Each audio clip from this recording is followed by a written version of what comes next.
Hello friends, இன்னைக்கு நம்ம வந்து ஈஸியான ஒரு புளி ஆணம் செய்ய போகிறோம். அது சில இடங்களில் புளி ரசம்னு சொல்லுவாங்க. அதுக்கு அடுப்பே தேவையில்லை. நம்ம வந்து எல்லாத்தையும் பிசைஞ்சு வத்தல், உள்ளி, கருவேப்பிலை எல்லாத்தையும் பிசைஞ்சு புளி தண்ணி ஊற்றி செய்ய போகிறோம். இது வந்து ஒரு ட்ரெடிஷ்னலான ஒரு டிஷ்ஷு. இது எப்படி செய்யலான்னு பார்ப்போம். அதுக்கு நான் 3 வத்தலும் கொஞ்சம் கருவேப்பிலையும் எடுத்து ஒரு கம்பியில் குத்தி ஸ்டவ்வில் வச்சு சுட்டு வச்சுருக்கிறேன். பிசையதுக்கு வேண்டி அதுக்கு கூட ஒரு சின்ன வெங்காயம் நறுக்கி வச்சுருக்கிறேன். கொஞ்சம் கருவேப்பிலை, நல்ல மிளகு, ஜீரகம், அரை ஸ்பூனு, புளித்தண்ணி 1 கப்பு எடுத்து வச்சுருக்கிறேன். இது எப்படி செய்யலான்னு பார்ப்போம். இப்போ வத்தல் போட்டு அதுக்கு கூட ஒரு அரை ஸ்பூன் உப்பு போட்டு நல்லா பிசைஞ்சிக்கிறணும்.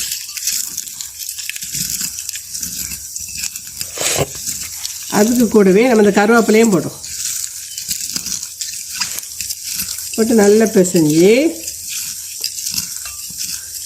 கூடவே நம்ம எடுத்து வச்சிருக்கிற வெங்காயம், கருவேப்பிலை எல்லாம் கிள்ளி போட்டு நல்லா பிசைஞ்சு இதுக்கு கூட நம்ம நல்ல மிளகு, ஜீரகம் இடித்து போடணும். அரை ஸ்பூன் நல்ல மிளகு, அரை ஸ்பூன் ஜீரகம் எல்லாத்தையும்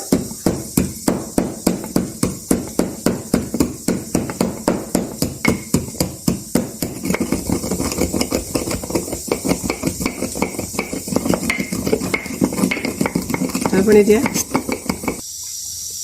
இதுக்கு கூட நம்ம இடித்து வச்சுருக்கிற நல்ல மிளகும் ஜீரகம் பொடியும் போட்டு கூடவே கரைச்சி வச்சுருக்கிற புளித்தண்ணி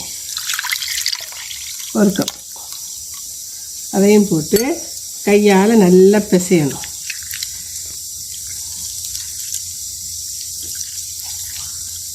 நல்லா பிசைஞ்சால் எல்லா சாரும் இறங்கும். இது ரைஸில் ஊற்றி சாப்பிட நல்ல டேஸ்ட்டாக இருக்கும். உப்பு காணுமான்னு பார்த்துட்டு இதுக்கு உப்பு கொஞ்சம் கூட போடலாம். ஒரு 1/4 ஸ்பூன் உப்பு கூட போட்டு, இதுக்கு தக்காளி தேவையில்லை இந்த ரசம் வைக்கிறதுக்கு. இது ப்ரௌன் ரைஸுக்கு கூட சாப்பிட நல்ல டேஸ்ட்டாக இருக்கும். கருவேப்பிலை கிள்ளி போட்டாச்சு. இதுதான் ரசம். புளியானன்னு சொல்லுவாங்க. எங்கள் ஊரில் நாகர்கோவில் சைடு புளியானன்னு சொல்லுவாங்க, புளி ரசம்னு சொல்லுவாங்க. இதே மாதிரி நீங்கள் செய்து பாருங்கள் எப்படி இருக்குது அப்படின்னு. நல்ல டேஸ்ட்டாக இருக்கும். வச்சு கணிக்கலாமா? இந்த புளியானத்துக்கு காம்பினேஷனாக நம்ம ப்ரௌன் ரைஸுக்கு கூட ஒரு துவையல் வச்சு சாப்பிட்டா நல்லாயிருக்கும். இது ட்ரெடிஷ்னல் அளவில் கொத்தமல்லி துவையல். அதுக்கு நான் வந்து ஒரு 2 ஸ்பூன் வரமல்லி, அதாவது கொத்தமல்லி எடுத்துருக்கேன். 5 முதல்ல சொல்லுவா. அது கூட 5 வத்தல் மிளகாய் எடுத்து வச்சுருக்கிறேன்.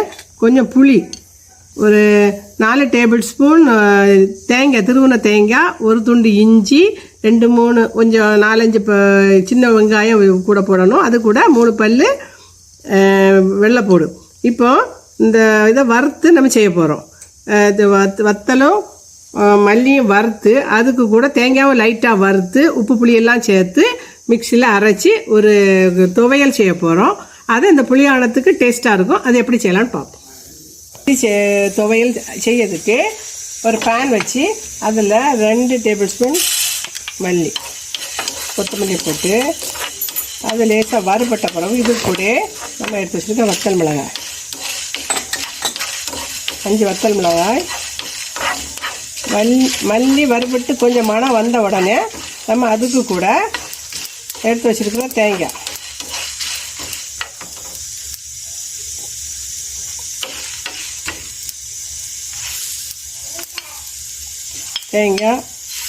இஞ்சி, ஒரு சின்ன துண்டு இஞ்சி எல்லாம் போட்டு வறுத்து இதுக்கு கூடவே நம்ம எடுத்து வச்சுருக்க வெள்ளைப்பூடு, புளி, வெங்காயம். ஸ்டவ் ஆஃப் பண்ணிவிட்டு எல்லாத்தையும் கூட போட்டு நம்ம இப்போ மிக்சியில் உப்பு சேர்த்து அரைக்கணும். இதுக்கு கூட தேவையான உப்பு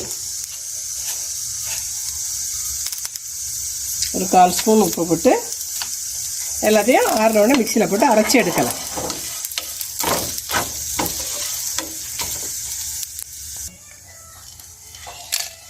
எல்லாத்தையும் மிக்சியில் போட்டு நம்ம அரைச்சி எடுக்கலாம். வத்தல் மல்லி தேங்காய் எல்லாம் போட்டு அரைச்சிக்கிட்டு அதுக்கு பிறகு புளியும் வெள்ளைப்பூடு வெங்காயம் எல்லாம் சேர்க்கலாம். இப்போ நம்ம வறுத்ததெல்லாம் அரைச்சி துவையல் ரெடி ஆயிடுச்சு. கொத்தமல்லி துவையல். இதை நம்ம சம்பா அரிசி சோறு புளி ஆணம் இது கூட வச்சு சாப்பிட ட்ரெடிஷ்னலான ஒரு ஃபுட்டு.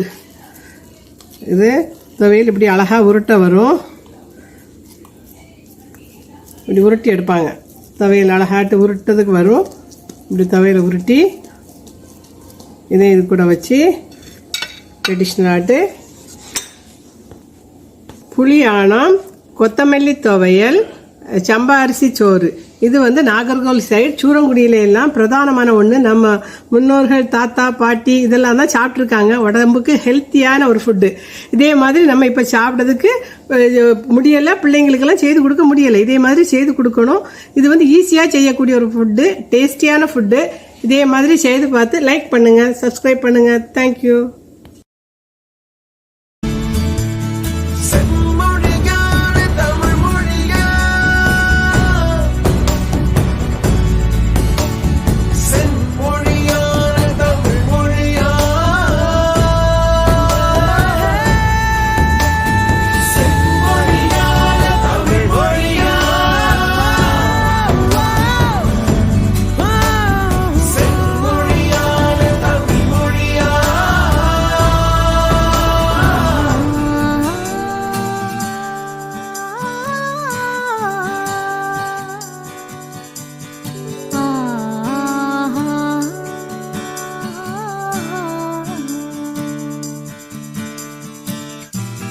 ஓரறிவு முதல் ஆறறிவு உயிரினம் வரையிலே